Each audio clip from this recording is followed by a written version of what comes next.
We now proceed with chapter 11 of the book of Daniel. So I will read the chapter and then we will go over some of the highlights. Chapter 11, starting at verse 1. As for me, in the first year of Darius the Mede, I stood up to confirm and strengthen him. And now I will show you the truth. Behold, 3 more kings shall arise in Persia, and a 4th shall be far richer than all of them. And when he has become strong through his riches, he shall stir up all against the kingdom of Greece. Then a mighty king shall arise, who shall rule with great dominion and do according to his will. And when he has arisen, his kingdom shall be broken and divided toward the 4 winds of heaven, but not to his posterity, nor according to the dominion with which he ruled, for his kingdom shall be plucked up and go to others besides these. Then the king of the south shall be strong, but one of his princes shall be stronger than he, and his dominion shall be a great dominion. After some years they shall make an alliance, and the daughter of the king of the south shall come to the king of the north to make peace, but she shall not retain the strength of her arm, and he and his offspring shall not endure, but she shall be given up, and her attendants her child, and he who got possession of her. In those times a branch from her roots shall arise in his place. He shall come against the army and enter the fortress of the king of the north, and he shall deal with them and shall prevail. He shall also carry off to Egypt their gods with their molten images, and with their precious vessels of silver and gold. And for some years he shall refrain from attacking the king of the north. Then the latter shall come into the realm of the king of the south, but shall return into his own land. His sons shall wage war and assemble a multitude of great forces, which shall come on and overflow and pass through, and again shall carry the war as far as his fortress. Then the king of the south, moved with anger, will come out and fight with the king of the north, and he shall raise a great multitude, but it shall be given into his hand. And when the multitude is taken, his heart shall be exalted, and he shall cast down tens of thousands, but he shall not prevail. For the king of the north shall again raise a multitude, greater than the former, and after some years he shall come on with a great army and abundant supplies. In those times many shall rise against the king of the south, and the men of violence among your people shall lift themselves up in order to fulfill the vision, but they shall fail.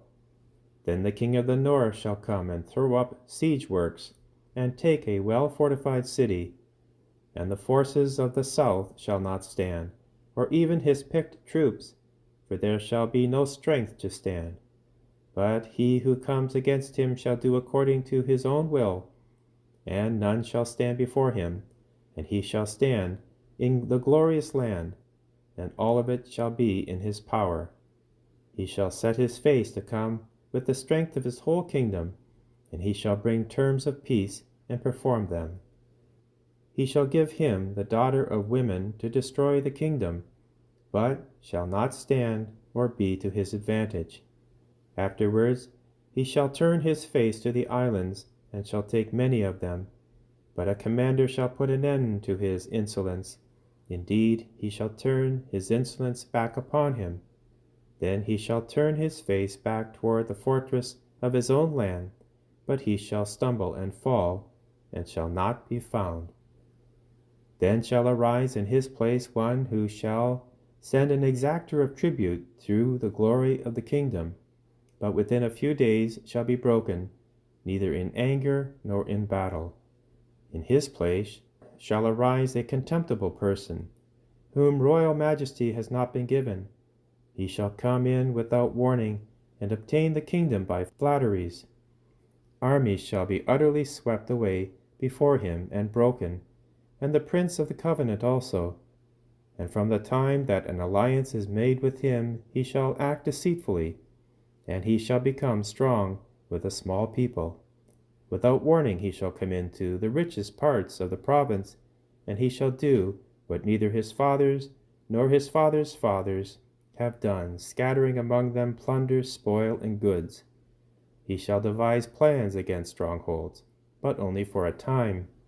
And he shall stir up his power and his courage against the king of the south with a great army, and the king of the south shall wage war with an exceedingly great and mighty army. But he shall not stand, for plots shall be devised against him. Even those who eat his rich food shall be his undoing, and his army shall be swept away, and many shall fall down slain. As for the 2 kings, their minds shall be bent on mischief. They shall speak lies at the same table, but to no avail. For the end is yet to be at the appointed time. And he shall return to his land with great substance, but his heart shall be set against the holy covenant, and he shall work his will and return to his own land. At the time appointed he shall return and come into the south, but it shall not be this time as it was before. For ships of Kittim shall come against him, and he shall be afraid and withdraw, and shall turn back and be enraged and take action against the holy covenant. He shall turn back and give heed to those who forsake the holy covenant. Forces from him shall appear and profane the temple and fortress, and shall take away the continual burnt offering, and they shall set up an abomination that makes desolate.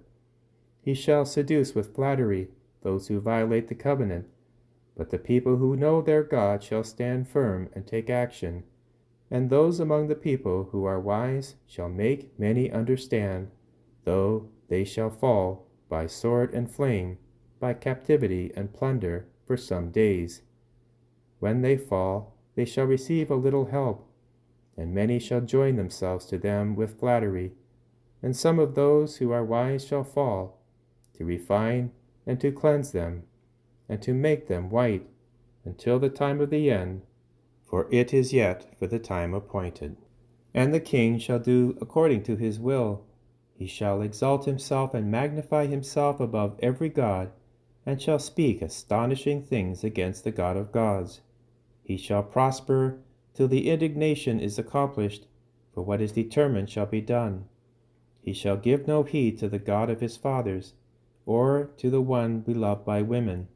He shall not give heed to any other god, for he shall magnify himself above all. He shall honor the God of fortress instead of these. A God whom his fathers did not know he shall honor with gold and silver, with precious stones and costly gifts. He shall deal with the strongest fortress by the help of a foreign god. Those who acknowledge him he shall magnify with honor. He shall make them rulers over many, and shall divide the land for a price. At the time of the end the king of the south shall attack him, but the king of the north shall rush upon him like a whirlwind, with chariots and horsemen, and with many ships. And he shall come into countries, and shall overflow and pass through. He shall come into the glorious land, and tens of thousands shall fall, but these shall be delivered out of his hand, Edom and Moab, and the main part of the Amorites. He shall stretch out his hand against the countries, and the land of Egypt shall not escape. He shall become ruler of the treasures of gold and of silver, and all the precious things of Egypt. And the Libyans and the Ethiopians shall follow in his train. But tidings from the east and the north shall alarm him, and he shall go forth with great fury to exterminate and utterly destroy many. And he shall pitch his palatial tents between the sea and the glorious holy mountain, yet he shall come to his end with none to help him. This lengthy and detailed chapter 11 can be broken down into 3 sections. Part 1 is verses 1 to 3, which quickly summarize 200 years of Persian rule, including a number of kings, the 4th being Xerxes I, or better known as the husband of Queen Esther in the book of Esther, who was exceedingly rich and amassed a huge army to attack Greece, but was defeated at the Battle of Salamis in 480 BC. Since this period is not as important to the future of Israel as other events, it is dispensed with in just 2 verses. Part 2 consists of verses 3 to 20, which deals with Greek rule from Alexander the Great and his victory over the Persian Empire to the breakup of his kingdom among his 4 generals. In particular, these verses will cover the conflict between 2 of the Greek states, the Ptolemaic dynasty of Egypt to the south and the Seleucid dynasty to the north, with Israel caught in between. All of this is by way of introduction to the heart of the story, which is in part 3, verses 21 to 45, outlining the terrible reign of Antiochus Epiphanes IV and his opposition to Israel. So with that structure in mind, let us proceed with the bulk of the chapter, which really begins in part 2, which is an extended seesaw battle among 2 Greek states marked by great wars, violence, and intrigue, with verses 5 to 12 describing the South's dominance, that is, the Ptolemaic dynasty, and verses 13 to 20 describing the North's dominance, that is, the Seleucid Empire. I will not go further into the various details, as they are largely irrelevant to the main part of the chapter, which begins in part 3 at verse 21, and the terrible reign of Antiochus Epiphanes IV. Antiochus is the little horn described in chapter 8, verses 9 to 14, who brutally tries to wipe out the Jewish religion, details of which are set out both in chapters 8 and now here in chapter 11, and also in 1st and 2nd Maccabees. What is new to the narrative is verses 33 to 35, and to pick up the story, I will quote beginning with verse 31. Quote, "Forces from him shall appear and profane the temple and fortress, and shall take away the continual burnt offering, and they shall set up an abomination that makes desolate. He shall seduce with flattery those who violate the covenant, but the people who know their God shall stand firm and take action, and those among the people who are wise shall make many understand, though they shall fall by the sword and flame, by captivity and plunder, for some days. And when they fall, they shall receive a little help, and many shall join themselves to them with flattery, and some of those who are wise shall fall, to refine and to cleanse them, and to make them white, until the time of the end, for it is yet for the time appointed." End of quote. The specific reference of those who stand firm and take action is Mattathias and his 5 sons who lead the Maccabean revolt and eventually cleanse and rededicate the Jewish temple. But these and the following verses have a deeper meaning. That is, during this terrible time of persecution, some who knew and loved their faith, called, quote, the wise, helped make many others understand, and although most of these devout Jews suffered martyrdom, their death had the effect of refining and cleansing, quote, to make them white until the time of the end. End of quote. These stirring verses invite us today to be active in our faith and to have an answer for the hope within us, because turbulent times can open the hearts of others to the good news, and even if we suffer persecution as a result, this only serves to purify and refine our souls. And as St. Peter said in his first letter, quote, "These have come so that your faith, of greater worth than gold, which perishes even though refined by fire, may be proved genuine, and may result in praise, glory, and honor when Jesus Christ is revealed.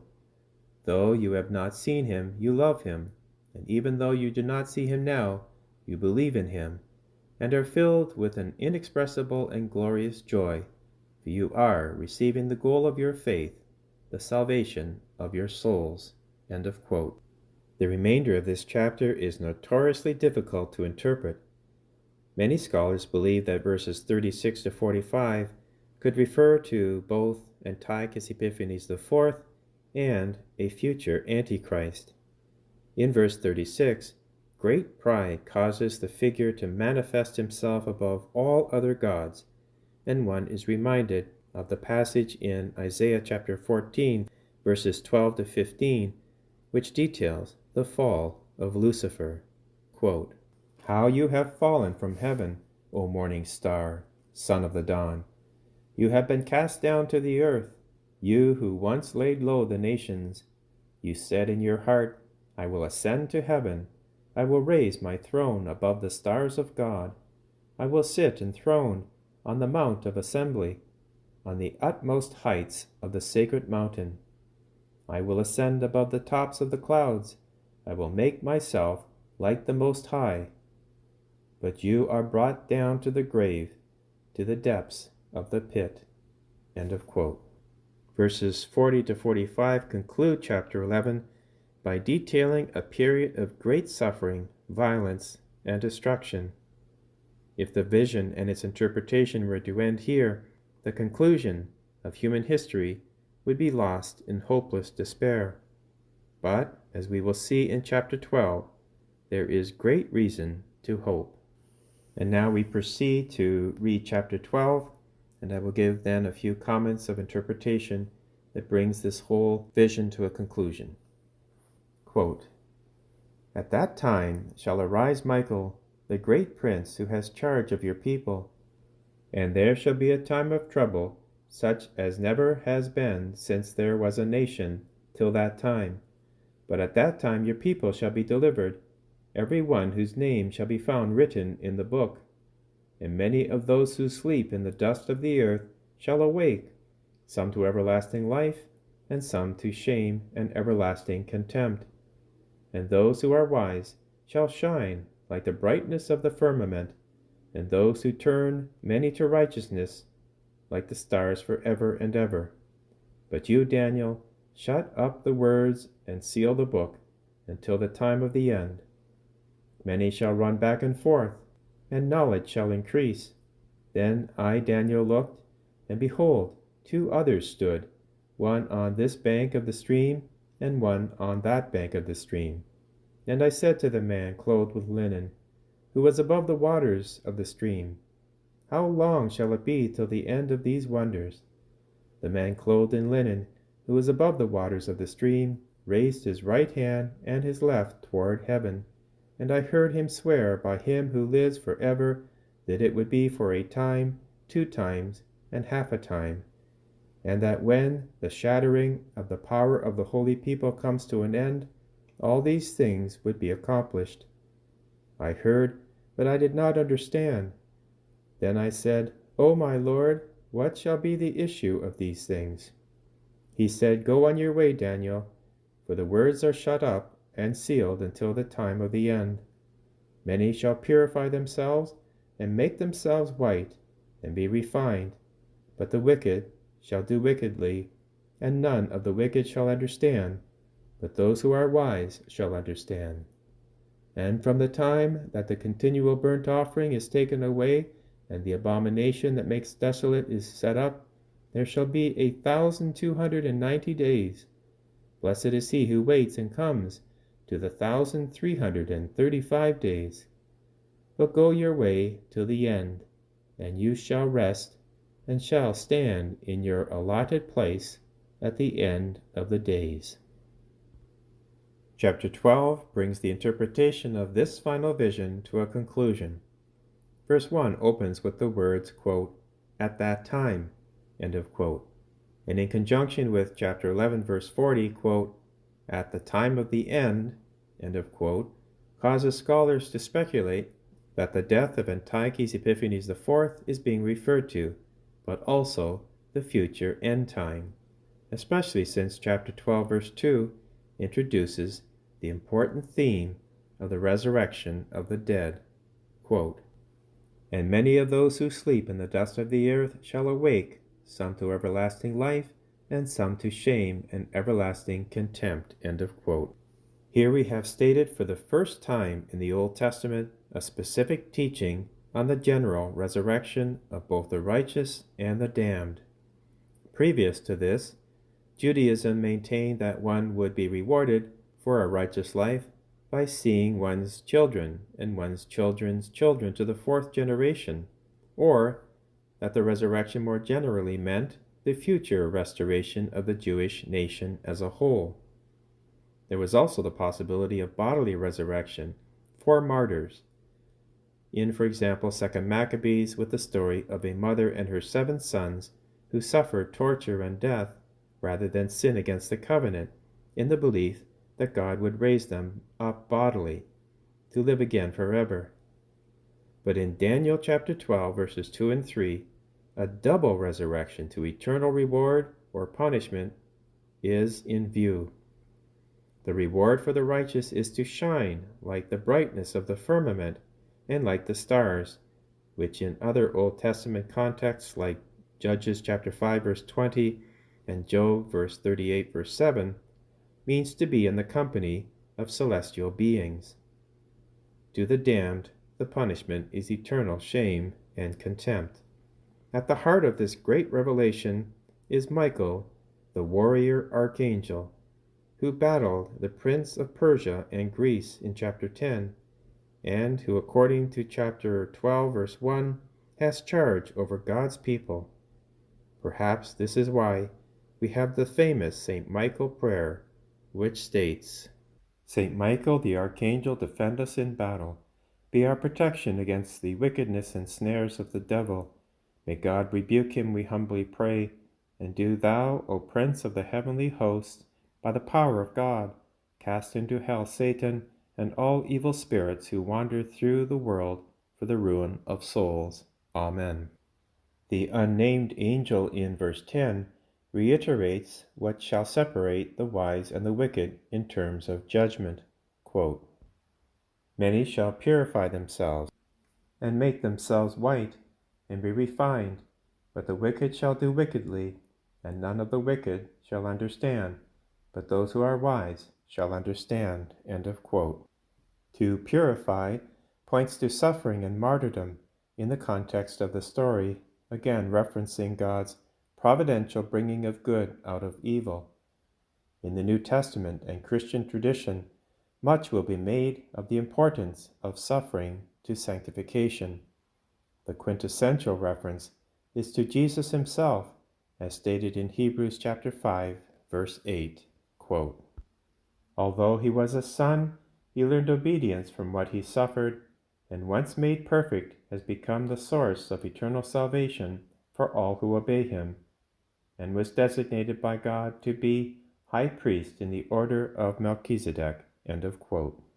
St. Paul will extend this principle to our ability to be co-redeemers when he says in Colossians chapter 1, verse 24, quote, I rejoice in my sufferings for your sake, and in my flesh I complete what is lacking in Christ's afflictions for the sake of his body, that is, the church. End of quote.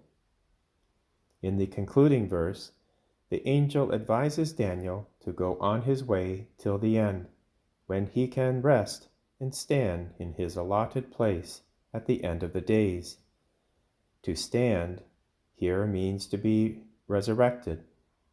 The implication for Daniel and for us is to continue doing God's work as we have opportunity, knowing that God will give us his assistance. As St. Paul writes, quote, Work out your salvation in fear and trembling, for God is at work in you, both to will and to work for his own pleasure. End of quote. Philippians chapter 2, verse 12. This brings part 2 of the book of Daniel regarding apocalyptic visions to an end. For Protestant Christianity and Rabbinic Judaism, the entire book ends here, as chapters 13 and 14 are considered non-canonical, principally because they survive only in Greek manuscripts and were not part of the Hebrew Bible.